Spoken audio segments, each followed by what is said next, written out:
Roots Radio 88.5. Hey there, Jimmy Daniels with you. I want to say thank you to Amber for letting me step in here for a little bit on Southern Miss today.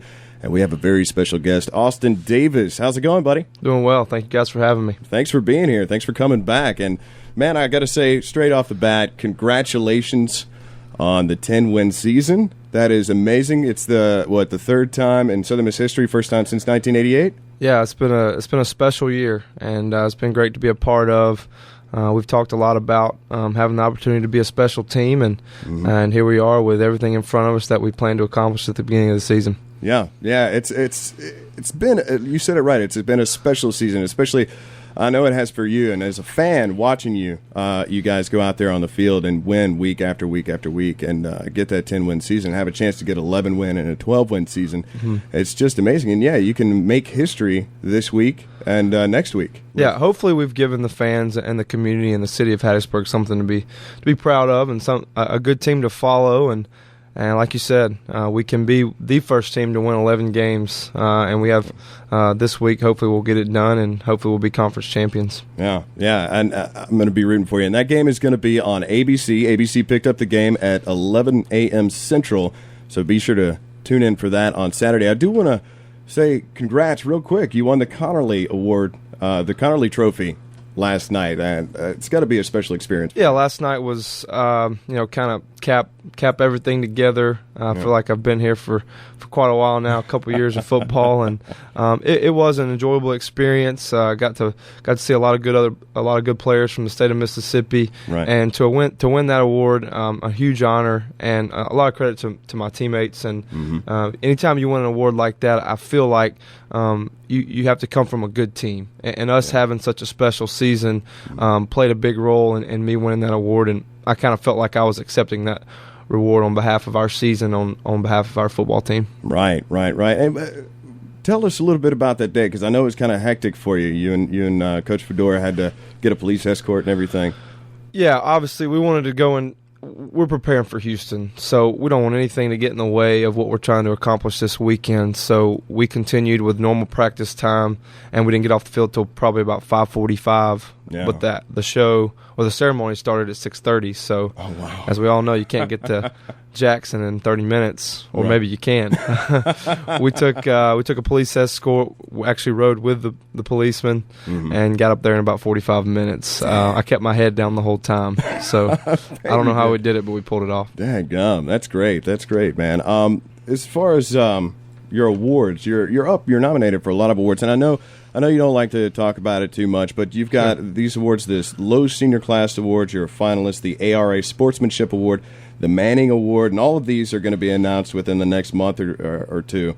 And then you've got the Burlsworth Trophy that's going on. It's being voted on right now, and that's for the most outstanding walk-on player. And you can vote for that now. Go to the Facebook page, WUSM 88.5, and go vote for Austin Davis and help him win that Burlsworth trophy. But you've had a stellar season. You've had a stellar career here at Southern Miss. You've broken all of Brett Favre's passing records. Do you ever talk to Brett about that? Does he ever jaw with you about it? Yeah, no, I've had the chance to talk to Brett and build somewhat of a relationship with him, but we've never discussed the records. No. We never really talk about those things, but he has been a huge help for me, just a guy to talk football with.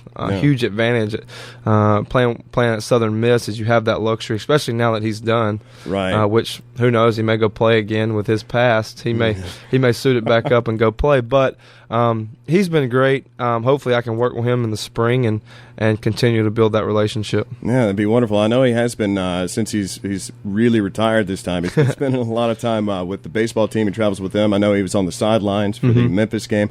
So it's great to see him come back. Yeah, I think he'll try to get more involved. Obviously, he has more time to do that now, and I think that'll be great for him, and it'll be great for Southern Miss.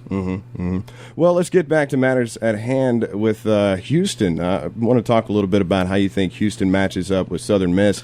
They're not really known for having a stellar defense, a really strong defense, but last week against Tulsa, I mean, they really put them down. Yeah. What do you expect? They've played extremely well on defense, and their defense doesn't get a lot of attention because of how good their offense is. Right. And if you ask me, I think the difference in their football team this year is their defense. Mm-hmm. They've had a good offense every single year. Right. And they've put up, video game points and video game yards every single season. Right. But the reason they're 12-0 and they've climbed as high in the rankings as they have is their defense has improved tremendously. Yeah. So it'll be a big challenge for us Right. on offense, and obviously our defense is going to face a big challenge. Yeah. So we're looking forward to having the opportunity to go play and want to play for a conference championship. All right, yeah, great. Well, as far as the Southern Miss defense, hang on just a second. What? We're going to take a quick break here, go into Buzz in the Berg, and we'll come back to you. Slight technical difficulties. All right, Roots Radio 88.5. Roots Radio 88.5, Jimmy Daniels back here with you with Austin Davis. We had a couple of technical difficulties there. I think I used some language I might not should have, but we're back into the swing of things here. Austin Davis, we were talking about matching up with Houston, and wanted to talk to you a little bit about how do you think the Nasty Bunch is going to match up with Houston's offense, and what do you think the difference Dan Dish has been for this Eagle defense? Well, I think, as I said about Houston, the difference in their team so far this year has been their defense playing well, and I can say the same about us. Our defense has played extremely well, mm-hmm. and you win championships with good defense. Right. And I think Coach Dish is a big part of that. He brought a new mindset to our football team, and I think his approach and his attitude towards the guys, and he talks about it all the time. It doesn't matter what play he calls if the guys are not willing to play hard and play fast. Right. Nothing's going to work. Yeah. He seems like a really intense kind of guy. He very much is, and what he brought to the table for our defense, and he instilled confidence, and they started playing well, and they believe in his scheme, and mm-hmm. they believe in what we're doing, and then it just went from there. And the better they played, the more confidence they got, and they've played well all year. Yeah. And I think it is going to be a great matchup between you guys because people were talking about Tulsa's defense, and I think they are pretty good. But I think far and above, the Nasty Bunch is probably going to be the best defense that Houston's going to play this year. We hope so. Yeah. We surely do. I think our guys have gotten a lot better, and I think they're looking forward to the challenge. I mean, we're talking about the number one offense in the nation. Yeah. So if for a championship on ABC, everything you dream of. So hopefully our guys are excited and ready to play. Yeah, and at the UCF game when it came down to that 2-point conversion there, and this is kind of a testament to how much they love the challenge. I was sitting there watching the defensive players when UCF lined up for that 2-point conversion, and they were just pumped, man. They were ready to go, and they got it done. I think that might kind of have something to do with the UAB game last year where they won on a 2-point conversion, maybe a little bit of some kind of retribution. That game felt way too close to the UAB game when they decided to go for 2. So, mm-hmm. To be honest, we should have never put our defense in that situation. We should have put the ball in the end zone there late in the game and put the game away. But what we did, we put our defense back out there and in a tough spot. But to have a season like this, you've got to win games like that. You've got to win those close games that could go either way. And we talked about that in the preseason. The difference between an average 8-5 season and a 10-2 season is winning those close games. And to be honest, it takes a little luck. I mean, there's no doubt it takes a little luck. And so we're just glad the ball fell our way and we're in the situation we're in. Yeah, definitely. And I think we're hoping for that on Saturday, too, when you take on Houston. Now, as far as Houston and Case Keenum, you and Case Keenum kind of have a lot in common here. You both run the spread offense. You're both kind of heady quarterbacks, accurate. And I've heard a rumor that y'all have kind of become buddies over the last year or so. Yeah, we've been able to meet gone to the Conference USA Media Day in Memphis the last 2 years, mm-hmm. And we were both there both years. So I just had the chance to meet him, and obviously I have a ton of respect for what he does, not only on the field but off. Mm-hmm. So we had hit it off and built somewhat of a relationship. However, during the season, he's busy. I'm busy. We don't really text or talk or anything. But it'll be fun. Yeah. But it's not about him versus me or anything like that. It's about winning a championship for Southern Miss, and I'm sure he wants to do the same thing for Houston. So try not to make it too big of a deal and just go play. Yeah. Well, it's gonna be really interesting to see. even though you're not looking at it as a quarterback battle, to see the two of you go after it, and try and do what you do and just rack up the yards. Sure, it'll be a lot of fun. Yeah. It'll be a lot of fun. Yeah. I wanted to talk to you as well about your future. Have you been talking? The scouts been talking to you at all? Because I know the Saints during this spring practices had kind of an eye on you. I know some blogger up in Seattle for the Seahawks has been talking about you a little bit, and you did an interview with them. Have you heard anything from any certain scouts? Have the coaches been talking to you a little bit? Well, I think the biggest thing for me is at this point is just to not worry about it. Yeah. I think one thing that I kind of went into this season focused on is I know that the NFL wants a winner. Mm-hmm. So if we can go out and win games, that'll do more for me than anything as far as playing at the next level. And that's also what I wanted to accomplish at Southern Miss. So it's kind of like attacking both. Right. So I've stayed focused on what we've got to do here.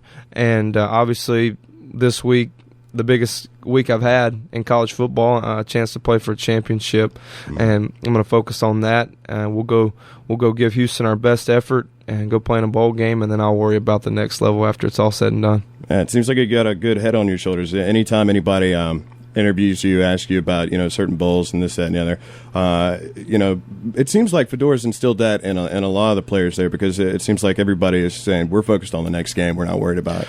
Well, obviously this week we can only be focused on one game, because if we're not, it's going to be a long day. So. And I think the biggest thing is this is what we've all worked for. And this is all what we're looking forward to.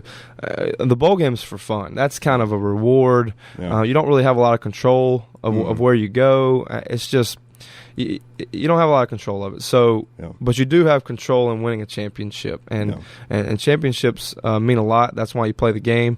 So that's what we're focused on, and that's what we want to accomplish, and I'm really looking forward to it. Yeah, I am too, man, and I can't wait for that game on Saturday. And I don't want to, Fedora said the other day in an interview he'd like to keep you another year or two, and I think a lot of Southern Miss fans would too. But, unfortunately, you're going to move on to bigger and better things. As far as the guys coming up behind you, what do you think about Campbell, Favor, Lloyd? I think those are the main three guys. Sure. That are going to be in competition. Those are going to be the guys that are going to be competing for the spot. Arsenio Favor is a kind of a bigger guy, more of a definitely be able to run the football a little bit, but can also throw it. He's actually the backup this year. Yeah. He has backed me up. Now, Chris Campbell got hurt, and they were kind of battling for the backup spot going into the season. Right. And with him getting hurt, Arsenio took over the number 2 spot and did a nice job. But Chris is rehabbing, and he'll be back. Yeah. So he'll be definitely be in the mix. The thing with Chris is he's a smart player. He's been in the system a couple years. Yeah. I think he'll be a redshirt junior next year.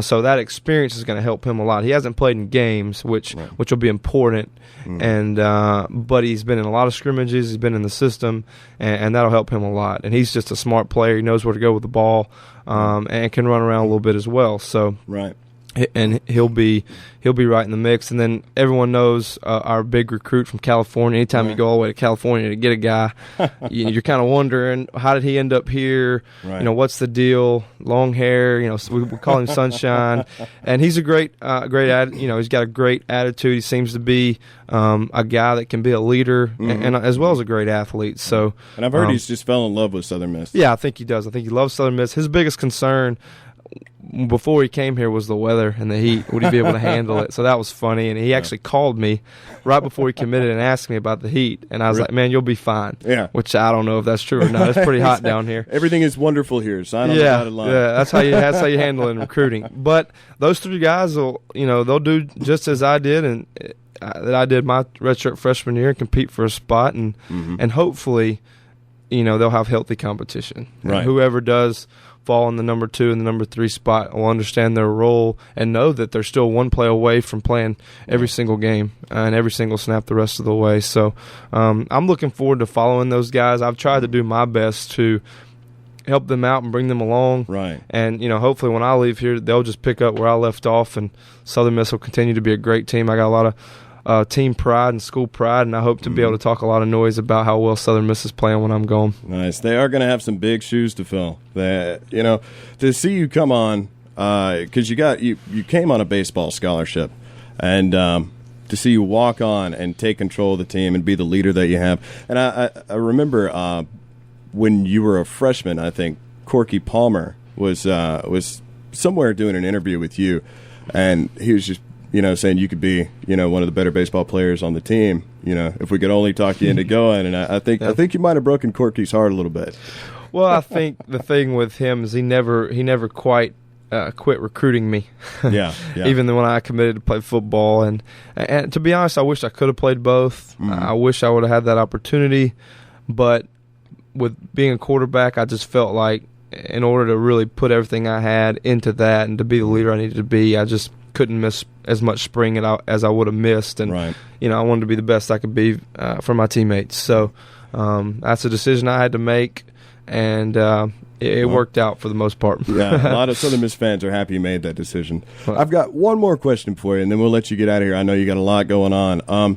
The coaching rumor mill with Fedora's going around, everybody's saying he's going here, he's going Sure. there. And I was wondering, does he talk to the team about that? Let you know, hey, don't worry about this kind of stuff. What does he say? He talked to us yesterday about not only that, but all the distractions that you get, especially when you're playing a championship, and especially this time of year. Every year at this time, coaches are leaving, coaches' names are mentioned, and he probably hasn't talked to anyone. Right. It's just the technology we live in today is you put something on the internet and it's all over the country in a matter of seconds. Right. And the next thing you know, he's going here, he's going there, and he hadn't picked up a phone and talked to anybody. Right. So you just can't worry about that, and you can't believe it either, because it's probably holds no truth. Yeah.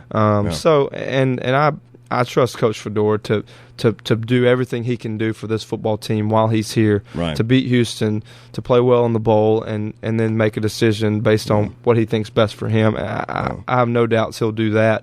But as far as the rumors go, those are things that happen every year around this time. They've happened every year I've been here, so Right. we'll just kind of let it go and focus on Houston. It's a testament to him, how well he's done here, because like we were talking about earlier, it's better to have a coach that everybody wants than to have a coach that nobody wants. Sure, that's absolutely correct. As long as you're winning games and everything's good. Yeah. Well, all right, man. Well, we're going to let you get out of here, go practice, and I want to say don't forget to check out the championship game Saturday at 11 a.m. on ABC, and also don't forget to go to the WUSM 88.5 Facebook page to vote for Austin Davis for the Burlsworth Trophy Award. And Austin, thanks again for coming, and look forward to talking to you again, bud. I really appreciate it. Thank you. Thanks, man. All right, that's going to wrap it up for us, and we are going to move on to some good music. Stick around.